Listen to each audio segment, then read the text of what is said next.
बिस्मिल्लाहिर्रहमानिर्रहीम। अस्सलाम वालेकुम। ये जी आज काफ़ी ड्रामाई दिन था सुप्रीम कोर्ट में। पहले जनाब सैफुर रहमान साहब की गिरफ्तारी हुई, उसके बाद उनकी रिहाई भी हो गई। और हैरत की बात यह कि जिस शख्स पर इल्ज़ाम है कि उसने गैर कानूनी कंपनी चलाई है, उसी को ही गैर कानूनी तरीके से गिरफ्तार कर लिया गया। और नैब के सेक्शन की वजह से काफ़ी उनको शर्मिंदगी का सामना करना पड़ा है। उनके प्रेस रिलीज़ भी आया है जिसमें उन्होंने कहा है कि हम शर्मिंदा हैं और हम लोग एक्शंस लेंगे उन अफराद के खिलाफ जिन्होंने ये काम किया है। तो अब सवाल ये है कि केस में आगे क्या होगा। तो उनको रिलीफ तो मिला है लेकिन वो कोई बहुत ज़्यादा नहीं है। और 1 तारीख को उन्होंने दोबारा सुप्रीम कोर्ट में आना है क्योंकि उनको सिर्फ 2 दिन की ज़मानत मिली है। और एक चीज़ हमें पता होनी चाहिए कि सुप्रीम कोर्ट एक ट्रायल कोर्ट नहीं है, तो जिसकी वजह से उम्मीद की जा सकती है कि इस केस का फैसला यानी कि अपील का फैसला जल्दी हो जाएगा।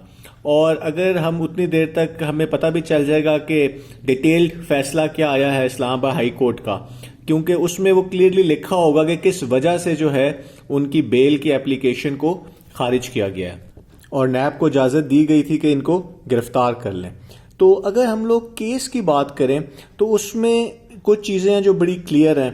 एक ये है कि कंपनी मान चुकी है, और सैफुर रहमान साहब का जो बयान आया था परसों, उसमें भी उन्होंने कहा कि जी हमने अपनी सज़ा मान ली जो हमें सिक्योरिटी एंड एक्सचेंज कमीशन की तरफ से दी गई।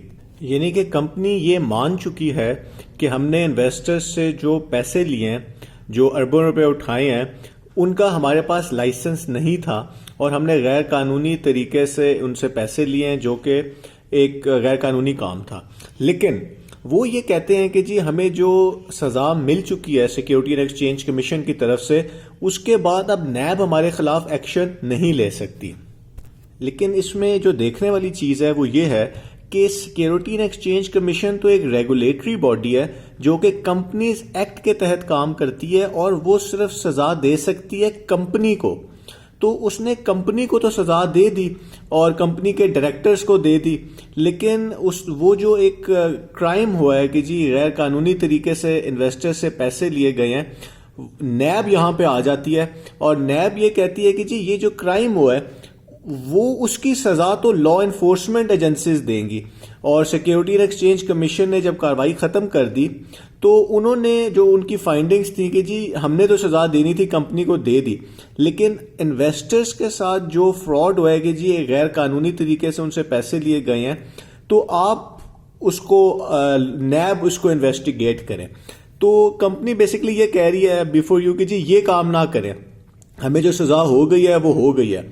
तो आप देखें तो उनके तमाम तर्जुमान भी जो है वो डे 1 से यही कह रहे हैं कि जी हमें तो सज़ा मिल चुकी हुई है, तो नैब क्यों बीच में आ गई है। तो जो क्वेश्चन है वो सिर्फ ये है कि अगर हम कंपनी की बात को मान लेते हैं तो इसका तो मतलब है कि कोई भी बंदा आएगा, वो इन्वेस्टर्स से पैसे लेगा, लेट्स से वो 20-30 अरब रुपए उठा लेता है, उसके बाद जो है उसको वो खा पी जाए पैसे, और उसके बाद सिक्योरिटी एंड एक्सचेंज कमीशन उसको सज़ा दे दे और वो अपना जुर्माना भर दे, तो इसका तो मतलब है कि उसके पास जो है वो पैसे रह गए पीछे। तो ये तो बड़ी ज़बरदस्त एक बिजनेस है। तो इससे पहले जितनी भी पाकिस्तान में कंपनीज आई हैं जिन्होंने भी गैर कानूनी तरीके से इन्वेस्टर से पैसे लिए हैं, उन सब के खिलाफ क्रिमिनल इन्वेस्टिगेशन हुई है। लेकिन सिक्योरिटी एंड एक्सचेंज कमीशन तो क्रिमिनल इन्वेस्टिगेशन नहीं कर सकता। तो यहां पे नैब आ रही है बेसिकली, और नैब ने जो इनको चार्जशीट किया है उसके अंदर सिर्फ गैर कानूनी तरीके से पैसे उठाने पे नहीं किया, उन्होंने तो ये भी कहा है कि जी इन्होंने मनी लॉन्ड्रिंग की है, इन्होंने जो है अपनी पर्सनल प्रॉपर्टीज सैफुर रहमान साहब ने बना लिया और उनकी टीम ने जो है।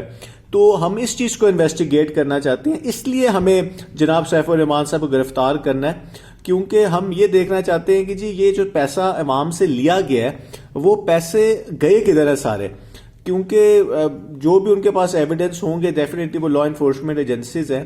तो ये सारा केस है, और इस केस में जो इस्लामाबाद हाई कोर्ट का फैसला है जो कि उनके चीफ जस्टिस में उसमें शामिल थे, वो फैसला तो यही है कि जी ये जो भी नैब कह रही है वो ठीक कह रही है, और उनको वो गिरफ्तार कर सकते हैं। तो अब देखना ये है कि सुप्रीम कोर्ट जो है जो इस आर्गुमेंट को किस तरीके से देखती है, क्योंकि कंपनी का तो कोई केस है ही नहीं। कंपनी तो ये कहती ही नहीं है कि जी नहीं हमारे पास लाइसेंस था, वो तो कहते हैं कि हमारे पास नहीं था लाइसेंस, यानी कि वो आधी बात तो मान चुके हुए हैं, लेकिन वो कहते हैं कि जी हमें सजा मिल चुकी है।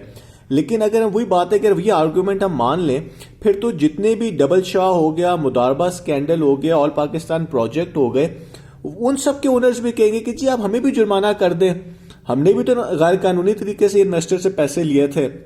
और नैब हर दूसरे दिन जो है वो छोटी मोटी कंपनीज को भी पकड़ रही होती है इसी खाते में ही कि जी आपने इन्वेस्टर्स को लालच दिया है कि हम आपको मुनाफा बहुत ज्यादा देंगे, आपने उनसे इन्वेस्टमेंट ले लिया है और आपके पास उसका लाइसेंस ही नहीं था, और लोग क्या करते हैं कि वो खा पी जाते हैं पैसे।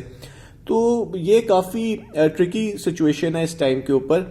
लेकिन एक चीज है कि सैफ और रहमान साहब इधर ही हैं, एक तो उनका नाम ईसीएल पे है, दूसरा वो कहते हैं कि जी मैं ये जंग भी कर रहा हूं। लेकिन ये जंग नहीं है, ये वो अपना सर्वाइवल की जंग, अपनी सर्वाइवल की जंग कर रहे हैं, क्योंकि इन्वेस्टर्स को तो पहले भी पैसे नहीं मिल रहे, अभी भी उनके पैसे, केस के बाद भी उनके पैसे किधर मिलेंगे।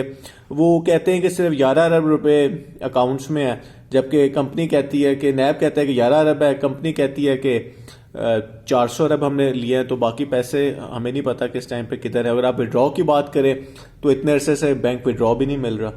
तो ये है जी सिचुएशन इस टाइम पे। तो अब हमें पहली को पता चल जाएगा कि, और डिटेल जजमेंट देख के हमें पता चल जाएगा कि क्या सिचुएशन है।